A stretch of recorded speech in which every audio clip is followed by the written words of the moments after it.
The hills are alive with the sound of the underdog. It's been a topsy-turvy qualifying session. Dumas Alpha is on pole. The Hondas are where you expect them to be, and then even more of a shock further back.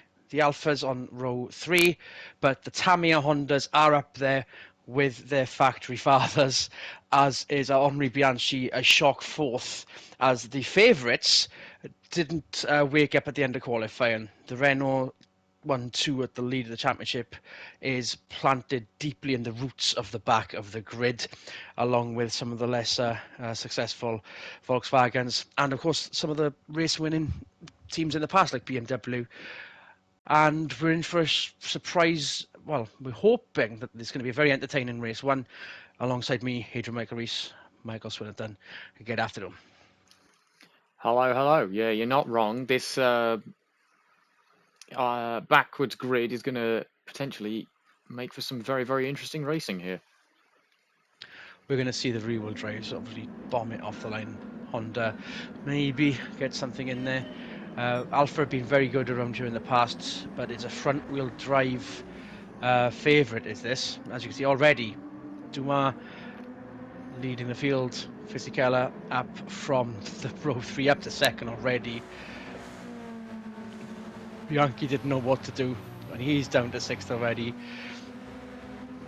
As they head out of Niki Lauda curve on the way up to Remus. Yeah, that was to be as expected, even though Fisichella did get a very good start, even for a rear-wheel drive car, leapfrogging several cars and getting onto the back of Dumas immediately. So he looks like he wants a third race win this season so far. Whilst we are looking at the Wittmann Alpha, there was a bit of biff and barge into Remus there between the Bianchi Ford. Maybe Wittmann involved, and maybe Lammers was as well. They're still almost neat and tidy through here. The Ford factory effort also showing some improvements as well. And here is another potential favourite, good in practice, not so much during the race. The Volvos are now cemented in the championship. It's still their first season, but obviously a very good track record leading up to this season, and we're expecting them to perform very well. Extra on board, chasing down Rydell into the Hockenried corner. He's going to send it up the inside. Now, we've seen here in the past front-wheel drive cars like to get a slide on. We heard the tyre squeal already, and the Renaults have kind of been caught out early on this season, but this is probably the first time where we might see them actually perform very badly. Qualifying might have been an exception, but already they're still struggling to get through the midfield, the mid-pack, and we're expecting to see this battle between Dumas Privateer Alpha, same spec as the Fisichella Scarlet Red Alpha, tries to make a move. Remus corner still P2. Darlow up to 6th now. Kobayashi gaining ground. He was 9th on the grid. Rydell is the one that's fallen back a bit. Yeah, Rydell has somehow managed to lose spots to both Volvos. Under fire from Kubica there in the privateer BMW, and we can see behind them a gaggle of works cars, which we're not used to seeing.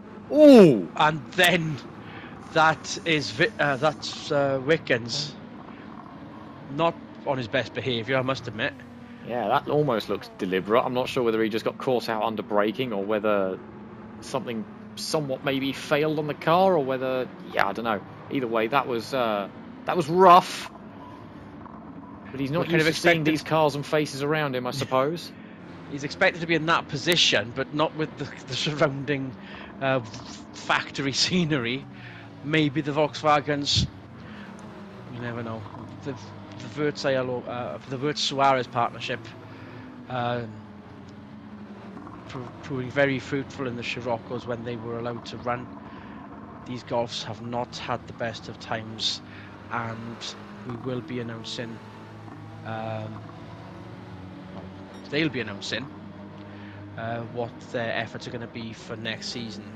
The factory effort is not playing ball at all, so what better way to still have a firm footing in the franchise by just giving private entries their own personal golf to go racing with and see how well they do. Maybe they'll fare better than the Works effort have this season. I mean, at the very least, they'll be racing for privateer honours, so they won't be coming up against as formidable teams as Alfa Romeo and BMW with all the might that they can put behind these cars. So we saw Whitman get past Lammers there, so she is now up to 4th. I dare say we're going to have an entire Alfa Romeo podium by the time this is done, unless Thompson's got something very special in that Honda. But the top 2 are pulling away, so these 2 are forming their own little category in amongst the field, racing for the lead here. I think Fisichella is really pushing Dumas on here just by filling his rearview mirrors and forcing Dumas to drive as fast as he's ever driven in his life. And Dumas has got track record, not so much in that car, and I think this is the whole Volkswagen reasoning. Maybe if they get some privateer team with a top level pedigree, maybe they'll be fighting for honours like Dumas is right now. It is very much a similar spec car that Dumas is driving, and very good on him to be holding off the factory run Fisichella. No bitterness between work and supply. There's no title implications yet, and I think we'll see that when anyone from the Fiat group goes into the paddock and says, "Look, behave yourselves. We need the championship." It's still too early yet. Speaking of too early, Thompson was going for a move on. Well, Wittmann, Thompson's lost that podium spot to Whitman, so she has got past. Apparently, as soon as I said it, the cameras went and she made the move. But yes, at some point, we are now in the second half of the season. We are going to have to think about championship here. Alfa are making a run at it. I mean, Fisichella's already got 2 wins. Whitman has got 1. And with Renault all the way at the back and outside the points and having missed the mark on qualifying again, like they did at Barcelona, Alfa Romeo really need to capitalise here, and they have a golden opportunity to do so.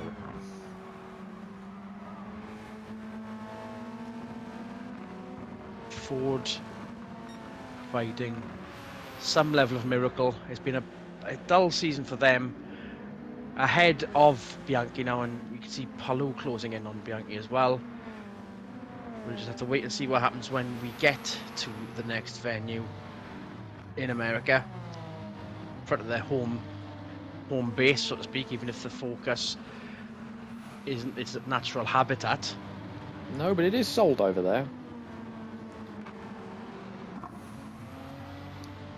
Meanwhile, we have a Renault inside the points just, but outside the top 10.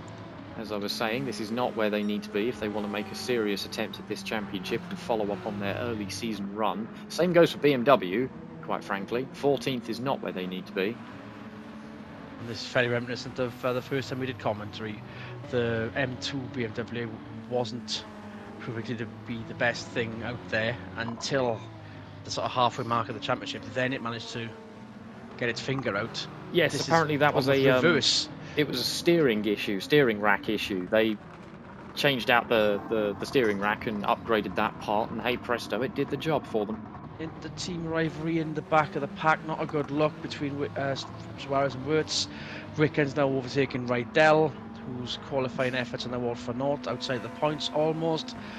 Ricken's clambering, desperately getting that solitary point into Schlossgold they go. You can tell Wickens is on the warpath. Look at how dented up the front of that car is. That's from Schlossgold of a couple of laps old there. Ayala still 13th, Webber still 14th. And being held up by the privately run Kubica Team Poland car. Ayala appears to be fast in some places and then slow in others. I don't know whether he's quite got enough to actually take the fight to Kubica there, or whether he's going to lose a spot to Webber. Either way, he's surrounded by BMWs, surrounded by rear-wheel drive efforts, and again, this is Volvo piquing the interest of those wanting to see who's on pole for race 2 as well. Ingram or Ekstrom, they're having their own inter-team rivalry as well. The erstwhile Volvo regular Ekstrom holding out for the time being. Ingram perhaps seeing sense and giving a bit more of a gap to his teammate. Yeah, the smart play would be seeing as Kobayashi's in front of them, and then they've got a pair of Fords. Okay, that's a braking effort. I was going to say a pair of Fords playing bumper cars in front of them, so if they can work together, they can move themselves, both of them, comfortably into the top 10. That sure wasn't what Volvo happened there. teamwork, was it? Going through Remus. I think one may have caught the other out on the braking then. Though at some point during that drama, Aiello has got himself past Kubica, so Ingram has now got to be careful he doesn't get a Renault trying to overtake him once again this season. Ant did tell me the other day that he feels like all he does these days is race the two Renaults and nothing else. The amount of times he's seen them in his rearview mirror so far this year.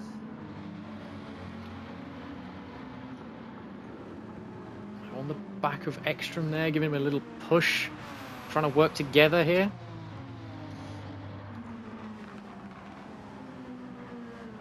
Still not showing any level of cooperation, apart from staying in tandem, which is obviously a good look, but further up the field, if you please. Speaking of, Salo, Polo,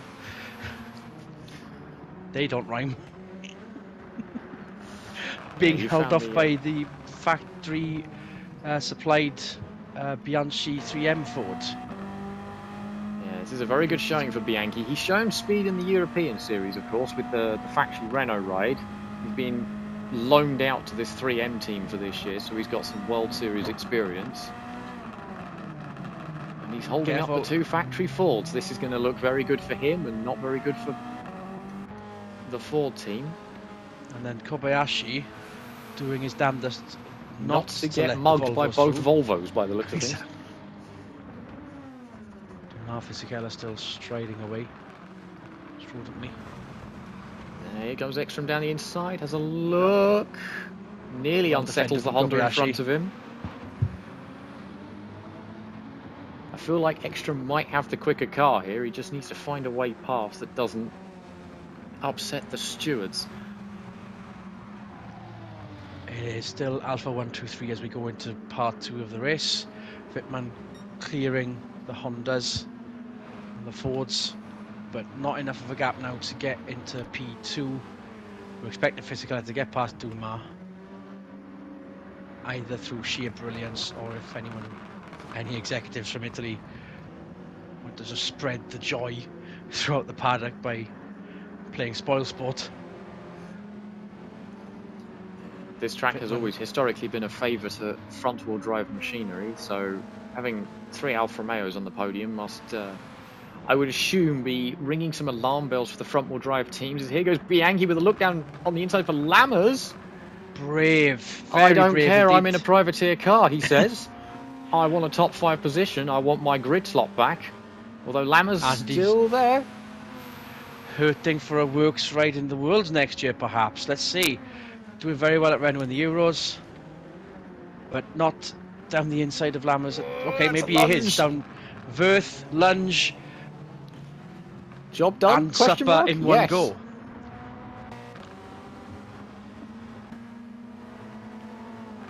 But the two Fords, the two factory efforts, still couldn't get a hold of that lack of momentum that Lammers is now asunder to.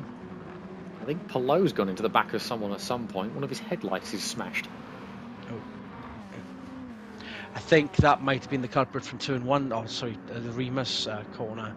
Very likely. Saw a bit of battling. They've all spread out now and calmed down for a bit, but I dare say that's only going to be temporary before we all go at each other again. Dumas Fisichella clearing Red Bull Mobile corner. Another lap in the bag. It's going to be theirs. It's going to be 50-50. Or is it going to be 50-50? Down the inside of turn 1, Nicky Lauda curve. Has a look. On the curb. Dumas has to use runoff. Fair play Fisichella to not take full advantage of his dive bomb. Fair driving all round. Live to fight another day. But that is a statement of intent from Fisichella. He wants a third win. He doesn't care that Dumas in a privateer, or that Dumas doesn't have a win this year. Fisichella wants to make a run at this championship, and therefore that's exactly what he's going to do. It's been a good step of momentum for Fisichella in the last 2 rounds, the last 3 or 4 races. And this looks to be paying off dividends, and he might end up being in the top 3 by the end of the weekend, the way things are going, even if the reverse grid might alter that perception.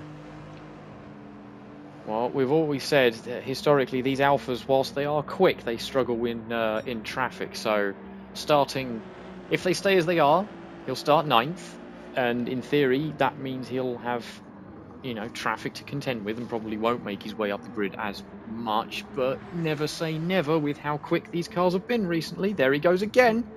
Rent corner, and it's still too far back. It's almost as if he's timing it badly. It's like it's like not there, here, but then no, not here, there. That might be down to the different setups on the car. If Dumas has more downforce, it's also going to affect his braking distance, so he's going to be able to brake later than the car. But here they are, completely to the wide. Surely, side by side through Niki Lauda corner. Fisichella with the advantage on the exit, but Dumas, this is going to be a drag race to Remus. Yeah, Dumas got the momentum on the corner exit there, able to unwind the wheel quicker, although he is now clear. He's now back in second place. The door has been shut. But we've seen moves into the hairpin before, well defended from Fisichella. It is still an Alpha 1, 2, 3, but not necessarily in the right order. Dumas got the wrong amount of exit curve there. That completely ruined his momentum, allowed Fisichella to get free. Don't know if he's going to be able to mount a counter-attack from back there. Bianchi's up to 4th, by the way. We might have just missed Bianchi that. is indeed up to 4th and clear of both factory Hondas. So clearly they've worked something out with that Ford and got it right. It's becoming a running joke that Honda's efforts are the most well-performed mediocrity. They're not getting the results they expect. They always qualify well and then end up moving backwards. Not so far backwards that it's a problem. They still end up with good top 10 finishes and good points out the day. But yes, you'd expect these cars, given the speed they show in practice and qualifying, to be winning races, and they just don't. Thompson in 5th right now. This is kind of where we've seen him for race 1, but he is still, after the previous 3 rounds, 8th in the championship every single time we end the weekend. It might be a cruel running joke if that lasts the whole season. Nico Wirtz has capitulated, and that's prize money in the bag. Just get the car home rather than start Both the park. Volkswagens 19th and 20th. Wow. Something's going wrong there. Yeah, I think the factory or the execs at Volkswagen have made the right decision to can the factory effort at the end of the season and get their grassroots, get their sort of network back up and running with hopefully a slew of privateer cars for not only this championship but also the Japanese, the European, whether there's potential for the American market, we'll never know. We'll have to wait and see.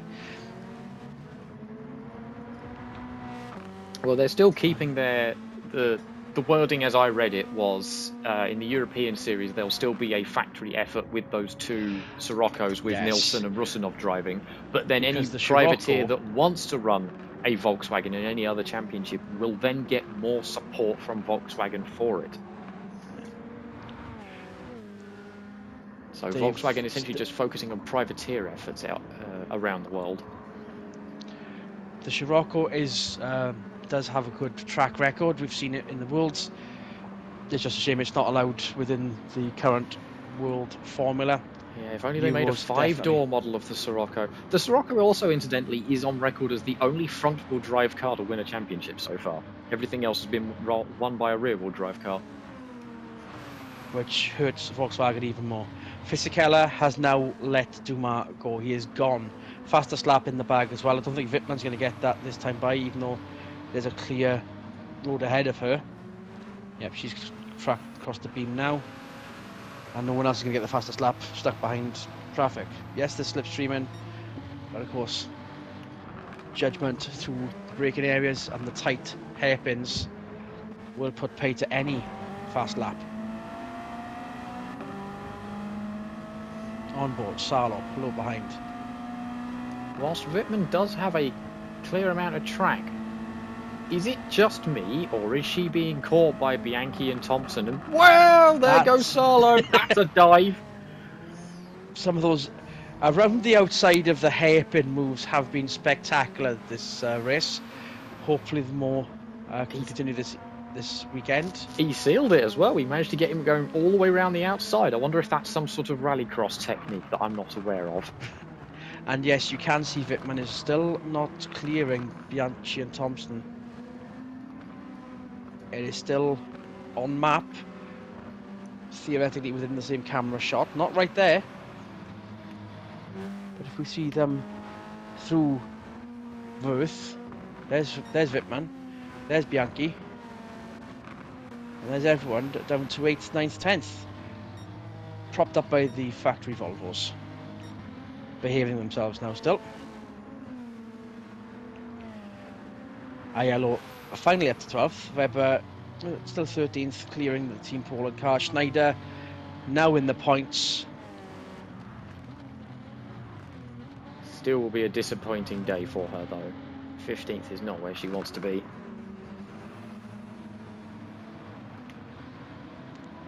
One more lap to go. It has spread out. It has been fairly eventful. Not spectacular eventful, but eventful nonetheless with some of these moves into Rima's corner. The battle for the lead being very much side by side for a couple of laps, a couple of corners. Yeah, Fisichella is now completely and utterly checked out, so he's essentially got this. Still 9th. He's essentially got this race won unless something Whoop, crazy happens. The two Volvos going to each other. Ingram giving, well, maybe it wasn't the most well coordinated bump draft, especially into a braking area, but it has allowed Ekstrom to get ahead of Kobayashi and Ingram to carry that momentum forth, so that they are front row for race 2, but not yet. Still early days for me to say that. Maybe I've jinxed it. We'll see. Yeah, that was quite the sudden move. I think you're right. Ingram did give Ekstrom a little tap just to send him. And there goes Aiello. Yeah, Kobayashi now dropping like a rock. He's lost the momentum after getting mugged by the Volvos, and now he's just getting into the top 10 for this team is a victory enough for them, but not getting it for race 2 is a slight disappointment. Getting the race win in though for Fisichella, job done. Duma, strong effort for a podium finish. P2, Wittmann, championship points in the bag, victory celebration for them. Bianchi with one of his best drives ever, Europe or worldwide. Top 10 in the grid across the line, top points finishers across the line as well. And more to come for race 2 with the reversed grid. And then, well, need we say more about Volkswagen, but a very good run for Fisichella. Alpha was strong here last season, even if it is a front wheel drive domain. They've put the hours in, they've put the effort in, and obviously the top 3 locking at the podium on front wheel drive territory. Credit where credit's due, Swinny. Yeah, absolutely. They're Alpha are making a serious run at this championship after being in contention last year, but falling just a little bit short, and then winning it for season 2. So it just depends on, I suppose, which Alpha is going to be going for or threatening Renault. And Renault really, really needs to up their game and need to look at what they're doing wrong in qualifying, because that's what's hurting them, and that is what's going to screw them out of a potential title here. So whilst Aiello managed to get the points, Gasho hasn't scored any since the previous round. That is going to be news if Gasho doesn't do it again for race 2. because the Alphas of Wittmann, Fisichella, and of course the team at Aiello are going to be closing in hand over fist, if that is anything to go by, and we can't wait for race 2. So we'll see you then. Adrian Michael Reese here on behalf of Michael Swinnerton. It's goodbye. Good racing, everyone.